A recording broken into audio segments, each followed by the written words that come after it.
Okay, let's talk about car prices right now Oh. because we know they're still pretty high, especially with the interest rates as high as they are.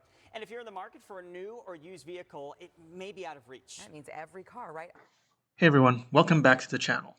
So today we're going to be diving into this topic that's been on a lot of people's minds lately, and that is, why does it feel like there are no more cheaper cars? If you've been car shopping recently, you know exactly what I'm talking about. So let's break it down. First off, car companies are just making fewer sedans. Remember when you could grab a compact sedan for a reasonable price? Those days are fading fast. $1,000 for a 2025 Toyota Camry. This is insane. An economy car, Toyota's premium economy car, highest selling economy car, they're gonna bump it up to $40,000. Yo, Toyota, y'all better tighten up. Automakers are prioritizing SUVs and trucks because that's where the money is. Sedans, they're becoming an endangered species. And it's just not about fewer sedans.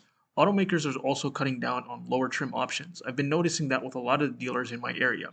You try to look for the option that's sort of the base MSRP, but they're usually not available, and you have to go for the higher trims. Entry level models are becoming harder to find, and even if they do exist, they're often stripped down versions with barely any features. Now, here's the thing. Car companies are deliberately keeping the supply of cheaper vehicles low while loading up on incentive for more expensive models. Why? Because they're banking on what's called the margin strategy. Instead of selling more cars at a lower price, they're focusing on selling fewer cars at a higher price. Fewer sales but bigger profits per vehicle makes sense for them, but it's bad news for everyone trying to stick to a budget. Now, here's where it gets tricky. Dealers aren't actually thrilled with this strategy.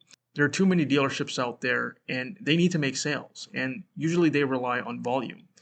But with this strategy, it puts many of them at risk of going out of business. As dealerships close, the few remaining ones will have more leverage. So what I think is going to happen is a lot of dealerships are just going to close down. This strategy is just going to put a lot of them out of business because a lot of them are on floor plans and they need to sell these vehicles. The longer they stay on their lots, the more it costs them. And you see a lot of these dealerships, what's happening is they have vehicles that have been on their lots for years, sometimes multiple years, and it's just basically bleeding them dry. And what's going to happen is, as dealerships close, the few remaining ones will have more leverage to charge even higher prices.